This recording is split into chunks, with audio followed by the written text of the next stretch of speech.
Welcome to the Women Changing the World podcast, a podcast on a mission to bring you some of the most amazing women I know who are doing incredible things to generally make the world a better place.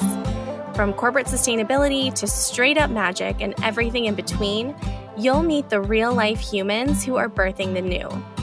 I'm your host, Liz Best, and I'm here to amplify the stories and voices of women who are changing the world.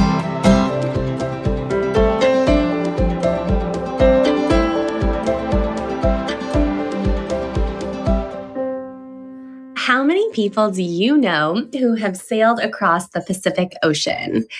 Well, if you listen to today's Women Changing the World podcast episode with Stephanie Dolmat, you will know one. Stephanie is a longtime friend of mine who is an adventurer, a sea witch, a writer, a freelance strategic comms person, a former corporate responsibility and ESG leader, and an enthusiastic member of the GCC leadership team. She was actually on the Women Changing the World podcast really early on back in 2022. So if you want the full backstory on Stephanie and you want to witness even more of her journey, I highly suggest you go back and listen to episode 17, which I listened to before recording this conversation, and it was an absolute delight.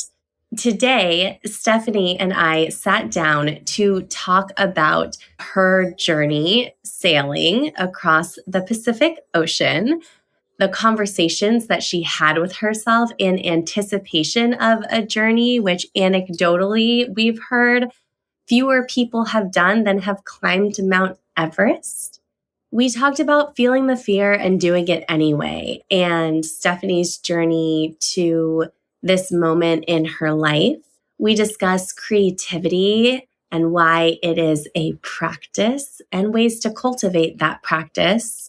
We talked about Stephanie's experience becoming the captain of her sailboat and how she's bringing feminine leadership principles and an energy of not needing to have all the answers all the time to the leadership of her boat.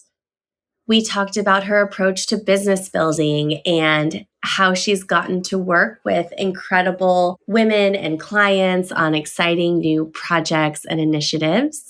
It was really such a blast to sit down with Stephanie and not only talk about all these concrete things, but also hear about the things that she saw from the middle of the ocean and her experience of and relationship with the ocean, and also her experience living into a new dream. I think when we sat down several years ago, she was arguably living a different dream. And I think it can be so fun to see how our dreams and our lives can evolve. You are in for such a treat with this Women Changing the World podcast episode, and I can't wait to hear what you think of the conversation.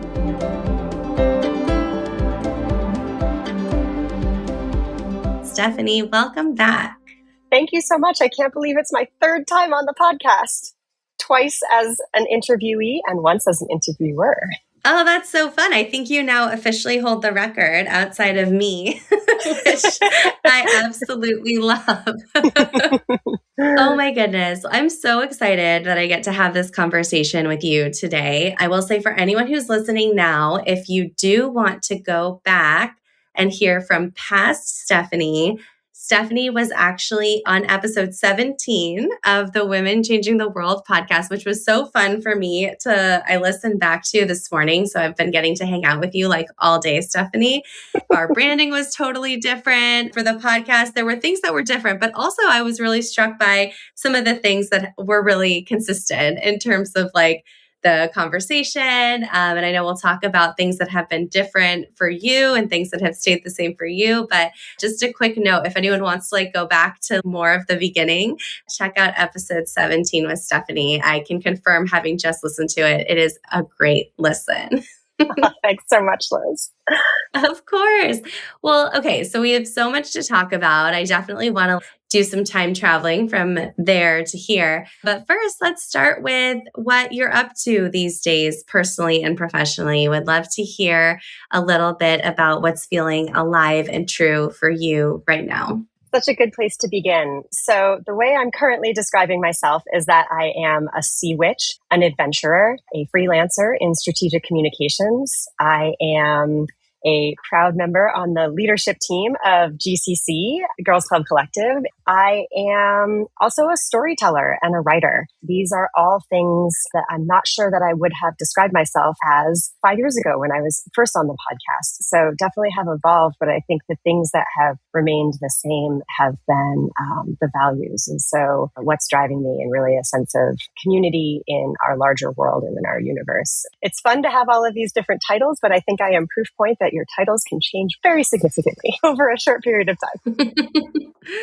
Totally. Oh, I love that so much. It's so fun to see the ways in which you've named and claimed your current reality and all the creativity that you've been bringing to this chapter. And so I sort of alluded to this, but I'd love to kick off with just a moment of reflection.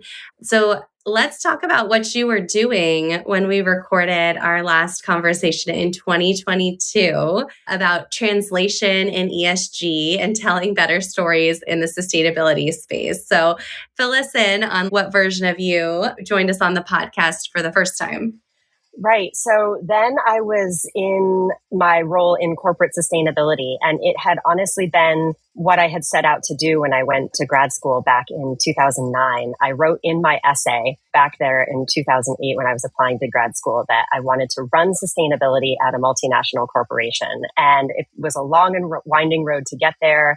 I worked in both county government as well as in universities on facility sustainability, and morphed my way into corporate sustainability and ESG. And then when I was first on the podcast, I was building teams that worked on sustainability and social impact at a global corporation. And so I really had achieved that dream I had long held to run things and be a leader in this space.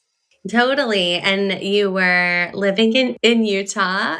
I was in Park City, Utah. I was married. I was still an adventurer. You know, I think I was living the version of life that I thought I was supposed to be living, which is, you know, have the job, have the house, have the husband, have the dog, like kind of all of the things that society had told me that I needed to be. Breaking out of the mold more recently. Totally. Well, I think it's so cool to reflect on how that life was the dream for a long time, right? Like you were at that time, like living a version of your dream. And when I look at like your life today, it's like such a cool example of how the dream can change and we can change to live into the next dream. And so as you know, I love talking to people on the podcast about their journeys to where they are today. And today I'd really love to talk to you, Stephanie, about your journey from your 2022 self, who we met in episode 17, to where you are today, which like from external circumstances, geographic circumstances alone is so wildly different. And so I'd really love to invite you to take us on that journey from corporate in-house role, sustainability, you're in Utah, to where in the world you are and what you're up to and who you are right now. Yes. How does one go from corporate sustainability to being a sea witch is a very good question. So I am a sea witch who is currently floating on a sailboat in French Polynesia in the South Pacific, so which is very far away from the mountains of Park City, Utah, and from California. And so, you know, the journey of how I got from here to there, I would say, starts with this notion that we don't always know that tomorrow is a given. My mom died suddenly in 2016, which of course was true when I talked with you back in 2022. But that lesson of knowing that all of us could truly die at any moment, and what are the things that we want to have done before we die. And my relationship with death, because of my mom dying, has really shifted. And so I think appreciating that death could be here at any moment for any of us, we don't know when our time is, has really changed my relationship with life. And so having a big adventure is something, and feeling kind of the freedom of what that means is something that I've really felt a lot in sailing. Sailing is a renewable energy powered endeavor. So certainly is on the sustainability front, being powered by wind and by solar. And the ocean is big and vast, and you can actually just take a small sailboat, relatively small sailboat, and go to different countries, which is incredible. And so this would have been in 2024. My then partner and I quit our corporate jobs, and we had been preparing our boat for some time to be able to go do this. And we quit our jobs and we decided to sail to Mexico. Mexico is, of course, much closer to California than French Polynesia is, but due to some administrative snafus, we were actually unable to bring our boat to Mexico. And so pivoting and crossing an ocean to cross the equator, go 4,000 miles all the way to French Polynesia hadn't been in the cards. But I'm so thankful for the opportunity to have crossed an ocean, which is something I had long dreamed of and thought, would be such an experience. And it is such an experience. There is really nothing quite like being on a sailboat in the middle of the ocean with no land around, and the vastness of our planet and the beauty, particularly of the Pacific, which if you look at a globe from certain areas, the Pacific is like most of one side of our globe. So it's very big. And French Polynesia is a very tiny dot of, 108 islands in the middle of the southern part of it. And I'm so proud of having done that. It's really interesting when people ask, oh, what do you do? I sail. I'm a sailor. And I say, oh, I've sailed from California to French Polynesia. People are like, no way, I could never do that. And first of all, nobody's asking everyone to do that. And secondly, though, there's just, I think, a sense of possibility that really opened that, people have been doing this for a long time in boats with far less technology than we have today. And the thrill of sailing and, it being basically the most thrilling 5 miles an hour you'll ever go. There's something about being so in tune with nature and with the possibilities that exist here that really honestly brought me closer to sustainability and to the wonder and awe of our planet and honestly what we're all working towards. It was an incredible experience, as well as being able to sail to several of the different islands of French Polynesia. And I'm lucky enough now to be able to stay here on my boat, continue to visit different islands by sailboat. I'm now the captain of my sailboat, and I get to live here in French Polynesia, in Tahiti, and work with amazing people back in the United States and live, I would say, a dream life where I can actually go jump in the ocean in between meetings sometimes. It's pretty incredible. Definitely is. And I can attest, I've definitely been on one call with you, and then 20 minutes later, you've popped on with wet hair, and it is so inspiring. Well, and one other thing that I really loved in being in communication with you intermittently as you are crossing the ocean, appreciating that we're not always as accessible in the middle of an ocean as we might otherwise be, but was some of the poetic love notes that you would send about the nature that you were experiencing on your ocean crossing. And so would love if you would share just like a few glimpses at what you saw and experienced when you were on a boat in the middle of the Pacific, knowing that many of us may never have that experience. Mostly you're looking at water. There's not a lot of things, but I think as someone who has paid very close attention and trained myself to notice things, you do end up noticing all of the things that change. And that can be changing, wind conditions, that can be changing cloud conditions, changing swell conditions, but certainly also seabirds are constantly present. And I read one of the coolest books along the way. It's by Ed Yong. It's called An Immense World. And it's talking about all of the different ways that animals sense their environment. We humans think about 5 senses that we have, but the spectrum of the way that animals perceive the world is so vast. There are so many more than 5 senses and ways of experiencing the world.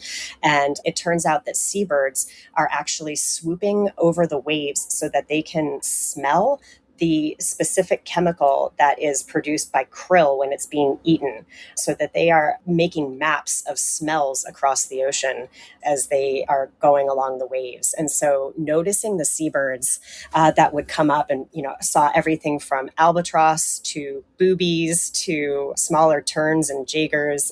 It was just amazing to think how far away we were from land, and how these seabirds are living their lives, smelling their way across the ocean to survive. And so that was truly magnificent. One of the most remarkable moments I had was often on the sunrise watch. And that would be, when it would go from completely night to dawn. And there was several days in a row when the sun would it would be nautical twilight. The sun would just start to be showing some light on the horizon, and Venus would actually be setting.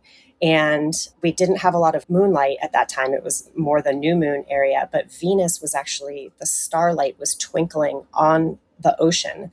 It was so bright. I just had never knew that a planet could be so bright that it would reflect off of the water. And it was absolutely magical. Oh my goodness. I feel like I'm there with you right now as you're describing this. It sounds amazing.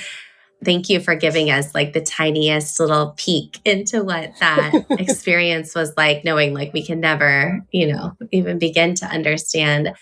I definitely want to talk a little bit more. I know you mentioned that you are now the captain of your ship, and I would love to talk a little bit more about captainship and becoming a captain. But I'd actually love to ask too, first, I know you shared that you were initially planning to sail from California to Mexico, which is obviously a much less, I guess, maybe intense sail, or a shorter sail for sure. And the decision to cross the Pacific is that's a big undertaking. And I'm curious if you can share a little bit of what the conversation you were having with yourself when you made the decision to go for it and do something that I'm sure a relatively small percentage of people on this planet today have done. Yeah, I would just love to hear a little bit more about what your internal dialogue was in deciding to go for it and do this. In terms of the number of people that do this, I've heard, and this is an anecdote, so it's said that there are fewer people that cross the Pacific by sailboat every year than there are people that climb Everest, just to give us a sense of kind of the scale of what we're talking about. So it is a very cool experience to have had. And people ask me a lot about whether or not I'm afraid. And the answer is, of course, I'm afraid. It would be silly to say that no one has fear, out here. And the thing that has helped me in sailing, but also in life, is that I am constantly doing things that I'm afraid of doing, and I do them anyway. And that's what I think bravery and courage are all about, are that, yeah, it's scary to do a lot of things, but the reward is so great when you face your fears and do it anyway. The experiences I have been able to have because of facing my fears have been so expansive and so rich that I wouldn't trade them for the world. And I'm so glad I didn't let fear stop me from crossing an ocean, because of course it's a scary thing to do. And it's one of the coolest things I've ever done in my whole life. Oh, that's so cool. I love that. Is that a Brene Brown quote, that I feel the fear and do it anyway? Sounds like something she would say. I don't want to misquote her, but it sounds like something she would say. I appreciate you acknowledging that, because yeah, I mean, from the outside, it's just wow, how do you even believe that you can do that? It makes me think of, I'm full of, I feel like, refrigerator magnet quotes today, but it's the journey of 1,000 miles begins with a single step. You just go one day at a time. Yeah, there's a quote from a Lucius song that just keep one foot in front of the other. And that's all it is one step at a time. It's 1 minute, one breath, 1 hour, one day at a time. Totally. Well, what a cool story. And becoming a captain, again, has been a fun part of this journey that you've been on. And I guess I'd love to hear what being a captain means to you when you think about the word captain. This has been something I've really been sitting with in terms of how society thinks about captains. If I asked you to imagine a captain, that you've seen maybe in a movie or on a TV show or something, first of all of them are men. If we think about Johnny Depp in Pirates of the Caribbean, I mean, he has great eyeshadow. So there's that. But, we're thinking about Ahab and Moby Dick, or we're thinking about sort of these singular men who, are calm, composed, possibly ruthless, in terms of like pursuing a goal. And I don't think that accurately describes what being a captain is all about. One of the reasons that has really attracted me to the sailing community and lifestyle is that the number one law of the sea is that you have to help a fellow sailor in need. And so even when it isn't a dire situation, sailors are constantly showing up for one another because we know what the stakes are to be out here. And so it's the type of thing, if you let people know that you're coming in to dock at the marina, every sailor knows that it can get really dicey out there, even in a small maneuver. And so you'll get 6 people on the dock to help you bring in the boat safely. And that's the way that sailors show up for one another, even when the stakes may not be incredibly high. It's still a thing where we take care of one another. And that's the type of community that I try to create no matter what situation I'm in, whether it's sailing or not, because the stakes of being a human are quite high. It's hard being a human, and that sense of community means that captains are never doing anything alone, right? Yes, there are solo sailors. I don't happen to be one of them. I like people. I want to sail with people. But you aren't really doing anything alone when you think about who built your boat or who provided the food that you're eating, and how other people are helping out, whether it's with a boat project or, with just swapping stories about the crazy things that end up going wrong out here on the ocean. And so being a captain, to me, is about relationships. It's about the relationships you have with other people, and it's also about the relationship you have with yourself. The ocean has taught me so much that it will show you exactly where you are with yourself. And so some days it's going to be really hard for you to show up for yourself. And, I've definitely cried, even though everything was going right, because there's big emotions, but then also that feeling when you're in the flow and everything is going and the wind is pushing your sails and it's just an absolutely beautiful sail. Like, those are the moments to cherish too, because they're going to be the hard moments. So embrace and celebrate the beautiful moments. So, being a captain is complex and rich and rewarding and difficult. It's all of it. It's all of it. Yeah, it's been so inspiring to see how you've embraced this new title of many. And I know something that, and you've already touched on this a little bit, but something you and I have had some fun conversations about is like what it means for you to captain with the feminine leadership approach, like what it means to bring relational intelligence to how you show up as captain. And I'm curious if you can share a little bit about how your boat has been an opportunity for you to practice this different kind of leadership that I know so many of us are longing for right now. Well, first of all, I have to say that one of the great things about being a woman sailor is that there are so many other women sailors who want to join.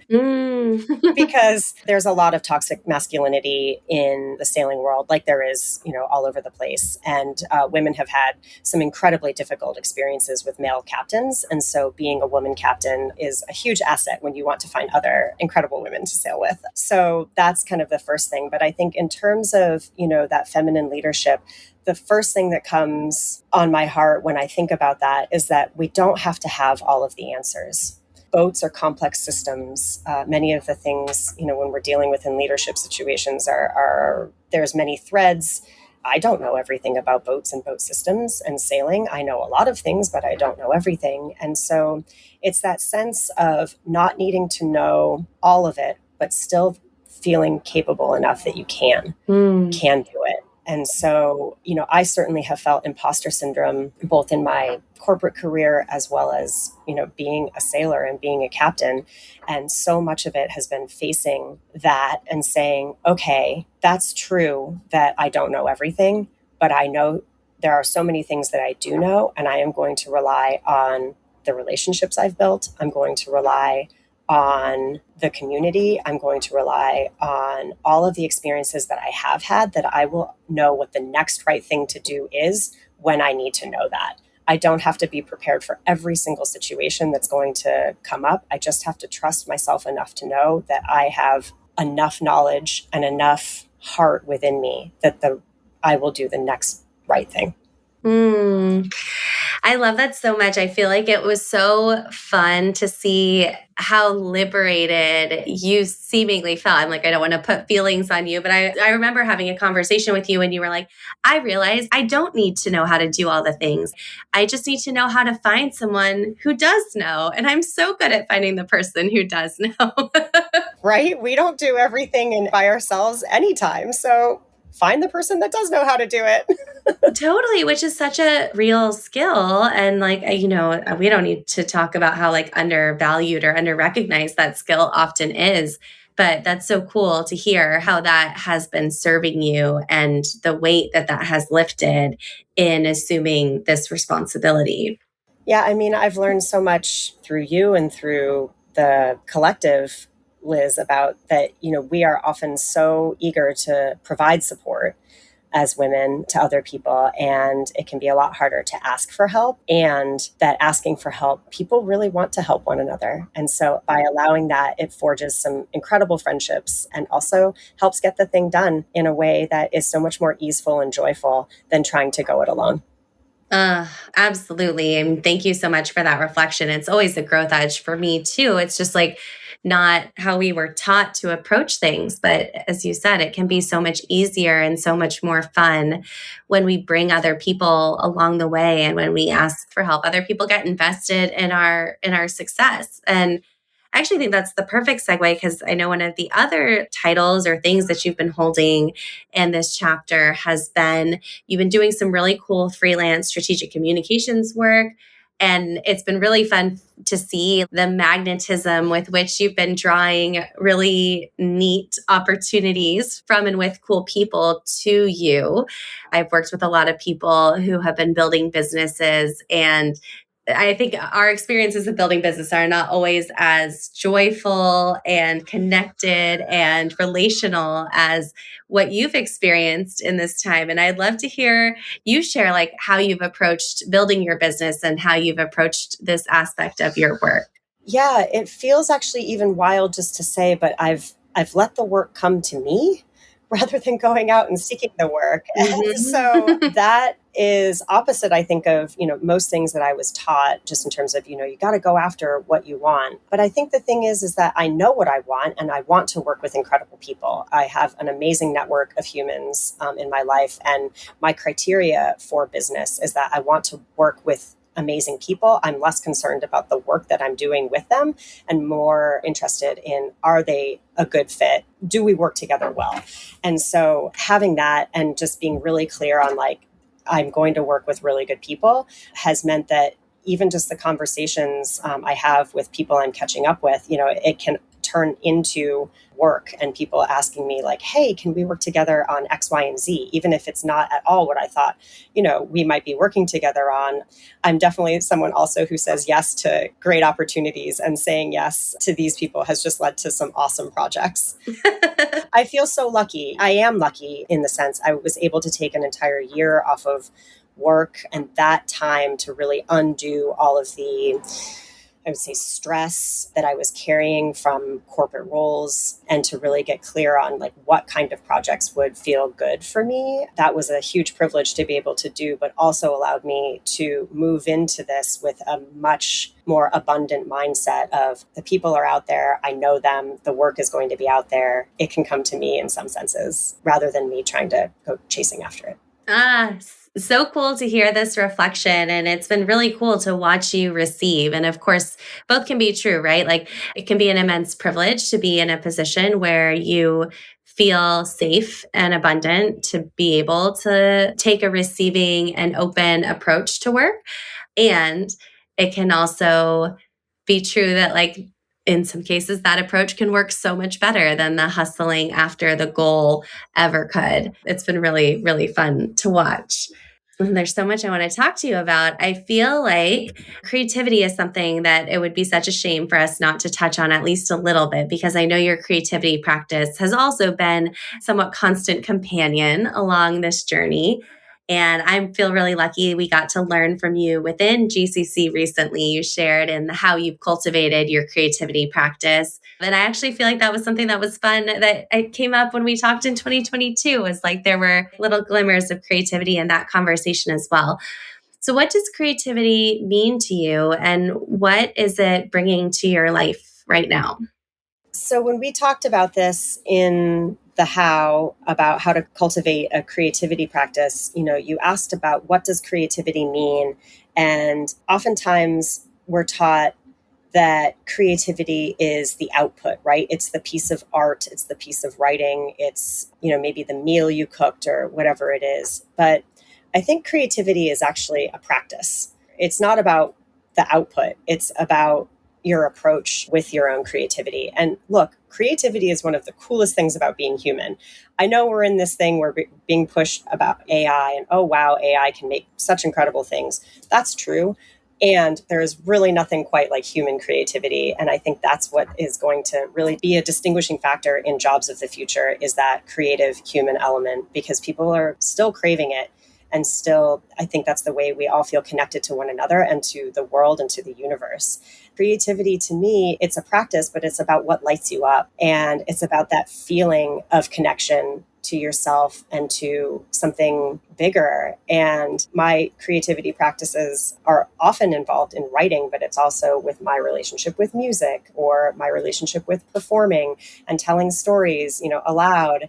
So these are things that really light me up. They're at the heart of who I am as a human in this world. And these have been the parts of humans for as long as humans have existed. We have performed, we have told stories, we have sang and danced and been joyful around these creative practices. We have cooked, we have meals for one another. All of these are creativity practices if we think about them in that frame about what lights us up from within. Yes. One, and I'm curious too, like what have you found helpful in staying committed to creativity and in cultivating your own creativity practices? I find that I don't know how like tactical you want to get in this, where I believe that we are all, I'm scared of absolutes, but I'm like, we are almost all very creative creatures.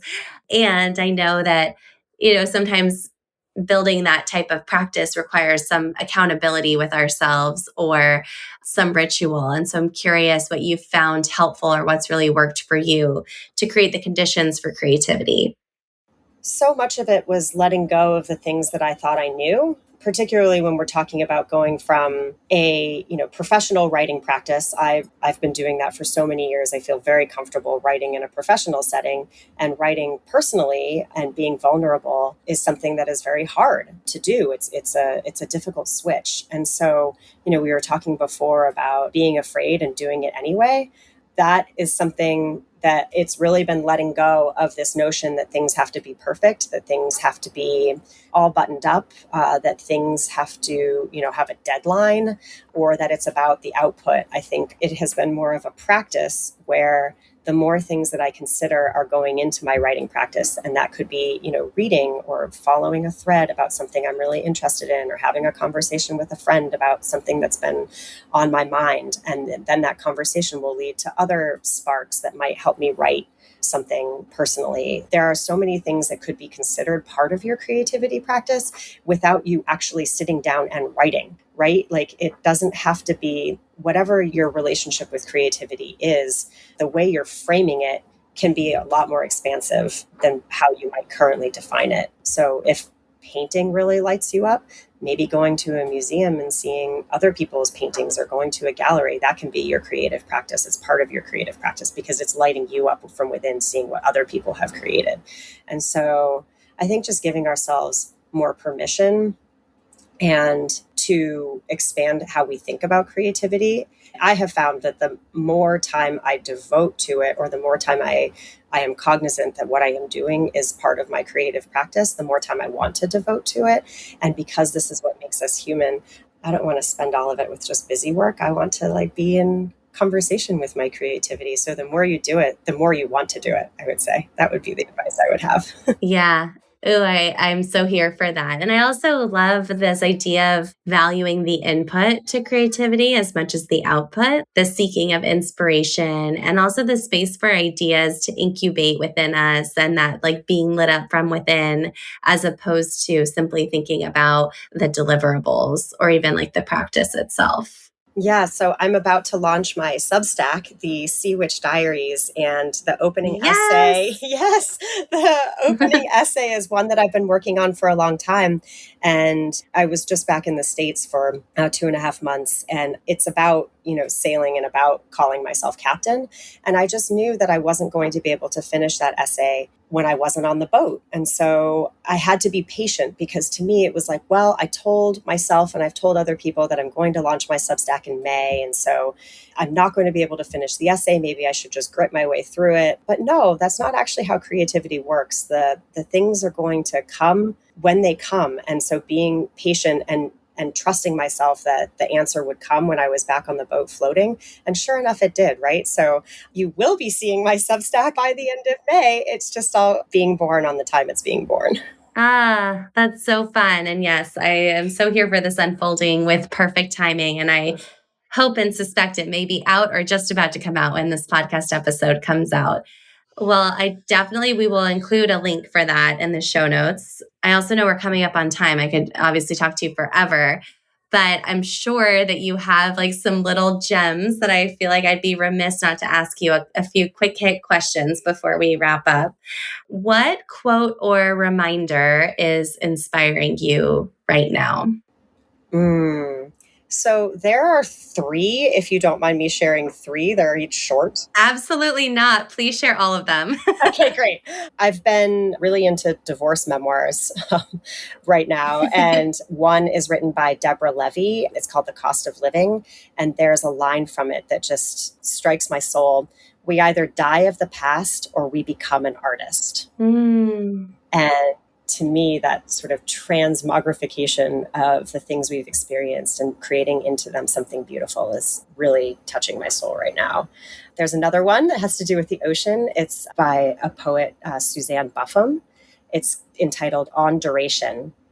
And to cross an ocean, first you must love the ocean before you love the far shore. I love that so much. And then my third is by the inimitable Miley Cyrus. It's my mouth. I can say what I want to. Oh my goodness. Well, thank you for all of these. They're so perfect in their own way. What advice, if any, do you wish you could give past Stephanie? And you can pick any version of past you. Well, I think since we've been talking about sort of 2022 Stephanie, I would tell her, be gentle with yourself and keep dreaming. So here for that. Well, it's again been so cool to watch so many of your dreams come to life. And it's been really fun to watch you name and claim some of your desires lately. I'm thinking about aligned momentum recently and just in life in general. So I'm curious if you are open to sharing it, what are you calling in next? I'm not actually sure what I'm calling in next. I feel like I'm at a place where the universe is really opening up to me and the energy that I'm looking for is coming to me. And so I want to say I want to keep channeling that and trusting myself and trusting the people around me that like what's unfolding is meant to be unfolding. And so I think that could look like a whole number of things. It could be maybe a combination of adventure and entrepreneurship. Maybe it's a life in between the United States and French Polynesia. Maybe it's something else that my imagination can't even imagine right now. I think the thing that will feel truest is that I want to face my fears about expressing myself, continue to do that in ways that surprise me. So I'm going to call in even more creativity and expression and seeing where that leads. Yes. So here for and open to life happening through me and more of this, please, intention. Yes, definitely. Well, I'm sure that people who are listening want more Stephanie, and I'm curious, where are the best ways and places for people to find you, follow you, and follow along with your journey? Yes, well, I'm not really on social media except for LinkedIn. So LinkedIn is still a good place to get in touch with me, Stephanie Dolmat. And then please support me as the Sea Witch Diaries on Substack launches. I would love to hear how the writing is resonating with people and to have you follow along my Sea Witch journey. Yay. Okay. Well, I'm already subscribed, but I can't wait. I can't wait. Thank you so much, Stephanie. This has been such a gift. I am so grateful to you, and what a joy and an honor to get to talk to you today, to look back at our past selves with a smile and get to co-create the future together. I feel very, very lucky. Oh, nothing but smiles with you, Liz. Thank you so much for tuning into this episode of the Women Changing the World podcast. Please rate and review the podcast wherever you're currently listening to it, and don't forget to subscribe for future episodes. You can find me on Instagram at liz.best, that's lis.best, and you can find Girls Club Collective at girls_club_collective. You can also find us on LinkedIn by searching for Liz Best, that's my name, LASBEST, and Girls Club Collective.